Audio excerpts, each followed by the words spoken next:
Soyez les bienvenus sur la chaîne des gagnants, et des hommes et femmes heureux. Abonnez-vous à la chaîne pour ne pas manquer nos prochaines vidéos quotidiennes. Dans notre vidéo d'aujourd'hui, le Dr John Demartini, conférencier, spécialiste dans l'étude de la psychologie humaine, de la croissance personnelle, et de la réussite financière partage le chemin à suivre pour partir de zéro, et construire une fortune en étape par étape. Moins de 1% des gens acquièrent l'indépendance financière. Cela signifie que 99% des gens vivent dans le fantasme de devenir riches. Si vous leur demandez ce qu'ils feraient, s'ils avaient 10 millions de dollars, qu'est-ce qu'ils feraient de leur vie? Eh bien, je peux vous garantir que 2 à 8 millions de dollars seraient dépensés en moins d'une semaine.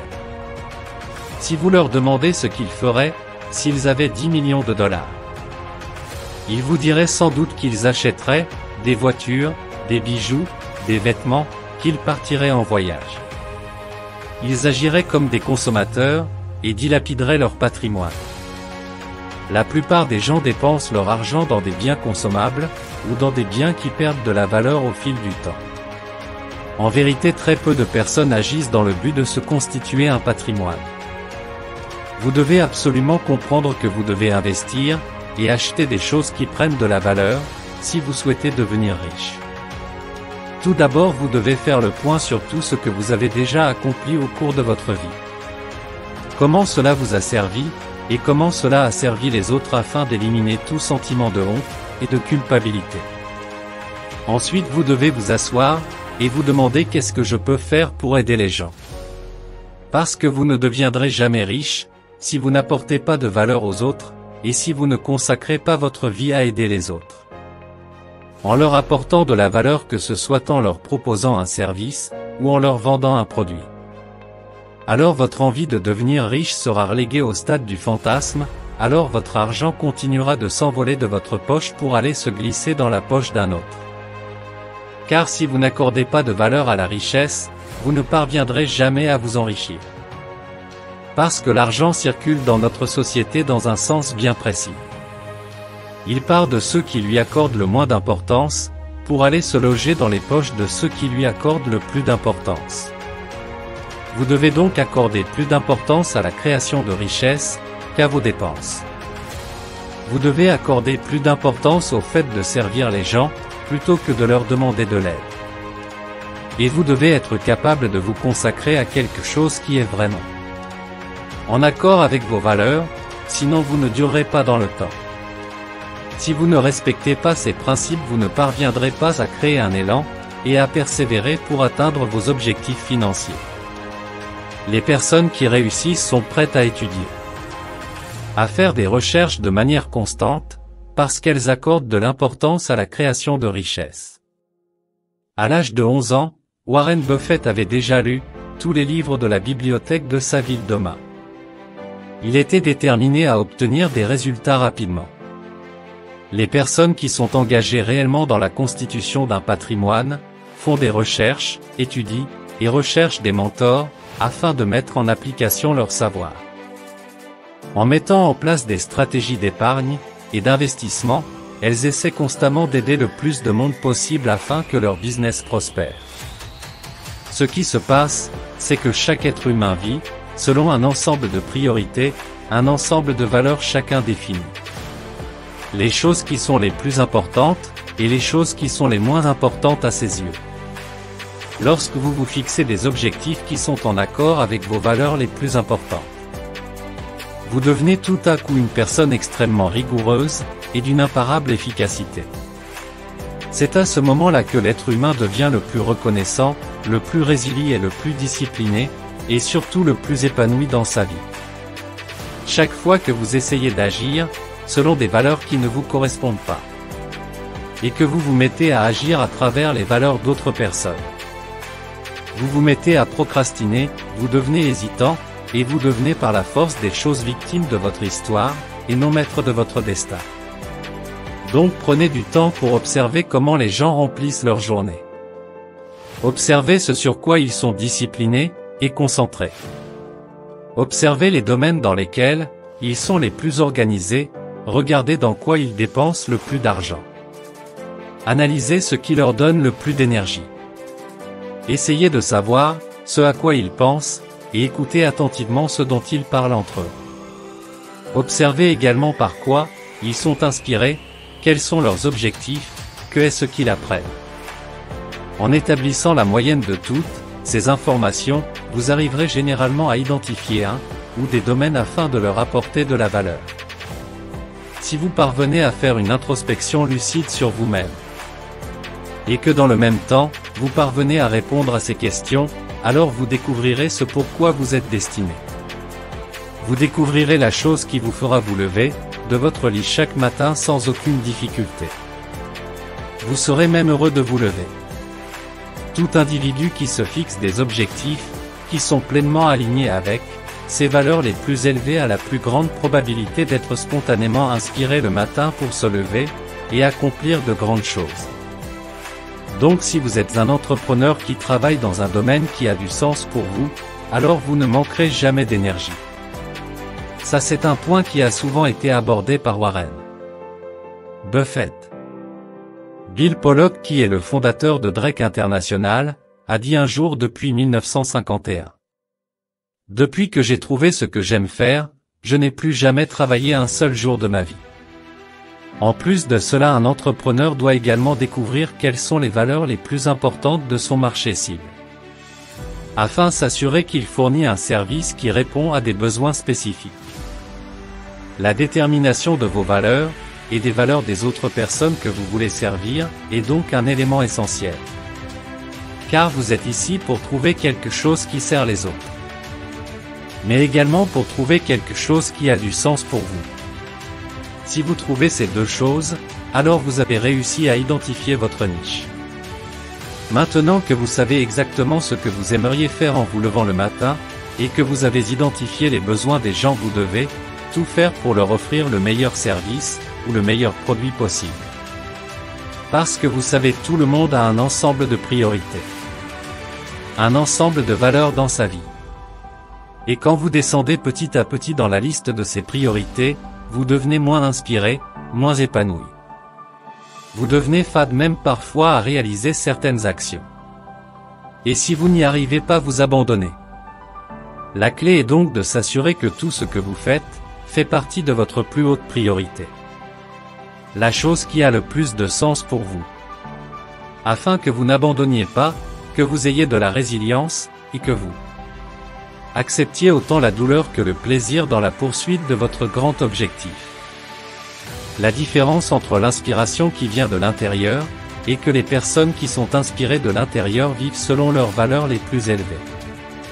Et les personnes qui ont besoin de motivation de l'extérieur sont des personnes qui n'ont pas trouvé cette valeur la plus élevée, et vivent selon des valeurs inférieures. Elles ont besoin de la citation, et de motivation provenant de l'extérieur en permanence pour continuer d'avancer. Alors je ne suis pas un conférencier de motivation, et je ne mets pas en avant la motivation. Parce que je pense que la motivation est un symptôme bien plus qu'une solution. Vous savez, l'animal a toujours une impulsion. Lorsqu'il voit une proie qui est liée au plaisir, et un instinct pour fuir le prédateur qui est quant à lui relié à la douleur. Donc notre nature animale a besoin de motivation, mais notre vraie nature, notre nature humaine, celle qui active le télencéphale dans notre cerveau qui est le centre exécutif du cerveau, et qui nous permet d'être une personne apte à prendre des décisions, alimente cette réaction douleur-plaisir de l'animal qui est en nous, et qui nous permet de fonctionner à partir d'une mission intérieure, qui nous permet d'être transcendés et d'accepter la douleur, le plaisir, les défis, les difficultés, toute paire d'opposés complémentaires que vous rencontrez au cours de votre route qui vous amenez à changer la destination de votre voyage. Une attente irréaliste est quelque chose que vous avez l'intention de faire, et qui défie les lois de l'univers. Si votre but est de flotter entre deux bâtiments, ça c'est une attente irréaliste. Si vous vous attendez à faire quelque chose qui ne fait pas partie de vos valeurs, et qui n'a pas de sens pour vous, vous aurez tendance à abandonner. Ou à attendre d'un autre être humain qu'il fasse quelque chose qui ne respecte pas les lois de l'univers. car chaque être humain prend des décisions en fonction de ce qui lui apportera le plus grand avantage. L'être humain prend des décisions en fonction de ce qui lui apportera le plus grand avantage. Par rapport au désavantage la plus grande, récompense par rapport à un risque pour ses valeurs les plus élevées. Donc si vous vous attendez à faire quelque chose qui n'a pas vraiment de sens pour vous, vous finirez par vous autodétruire. Et vous vous retrouverez avec des symptômes liés à la négativité, la colère, et l'agressivité, blâme. Et le sentiment de trahison, critique, et contestation, désespoir, et dépression. Tous ces symptômes de négativité que vous avez intérieurement, que certains appellent le discours négatif, ou le comportement négatif de soi est en fait un mécanisme de rétroaction pour s'assurer que vous vous fixez des atteintes réalistes, qui sont alignées avec vos vraies valeurs.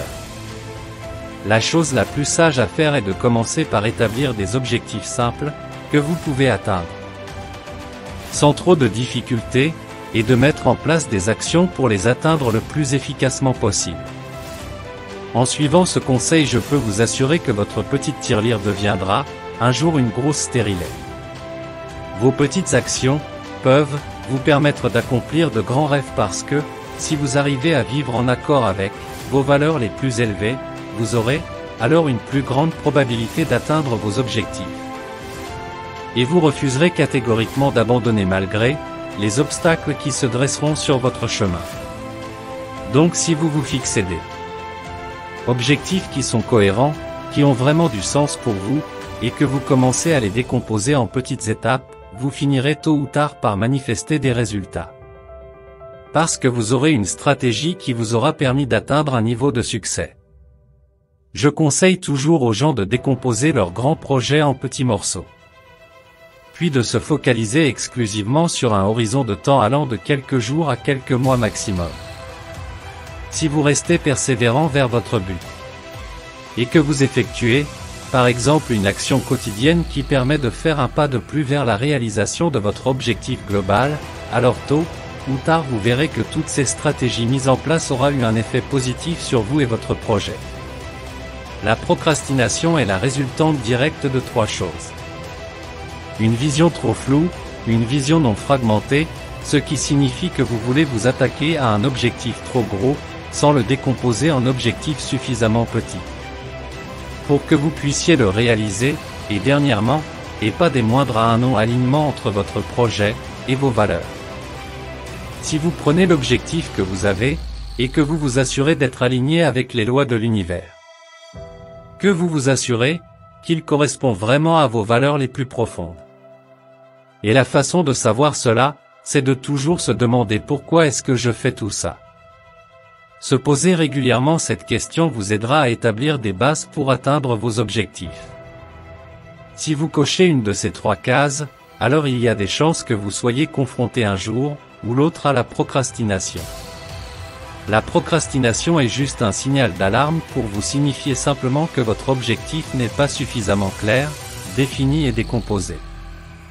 Les gens qui pensent que tous les événements qui surviendront au cours de leur chemin vers l'enrichissement se passeront de façon simple et limpide se voilent la face. Tout comme un aimant a deux côtés, vous avez également deux côtés. Et plus vous créez un fantasme qui n'a qu'un seul côté, plus vous vous mettez à déprimer lorsque le résultat ne correspond pas à votre idée de départ. En d'autres termes, soyez sûr que tout ne se passera pas comme prévu. C'est pour ça que je vous ai dit au début de mon intervention, que vous devez avoir une immense envie de vous lever le matin et de bosser sur votre projet. Aimer ce que l'on fait est le meilleur moyen d'outrepasser les difficultés. Vous savez, je suis un gars réaliste, qui aime se fixer des objectifs réalisables. Je ne suis pas un homme qui est dans la tendance actuelle qui est de toujours vouloir être positif. Et de toujours voir le bon côté des choses. Je suis un homme à la pensée équilibrée. Parfois je vis des bons moments, et j'ai un super moral, et parfois je vis des moments compliqués, et mon moral est au plus bas. Je crois que les deux côtés de votre personnalité sont nécessaires pour réussir. Ce que j'ai fait pour réussir, c'est que j'ai suivi un certain nombre d'étapes. L'une d'entre elles était que je prenais le temps de m'arrêter 2 minutes à la fin de chaque journée pour faire le bilan. Ce que j'avais fait, si j'avais eu une journée exceptionnelle, et que je pensais vraiment avoir été super productif. Et que j'étais gonflé à bloc, et fier de moi.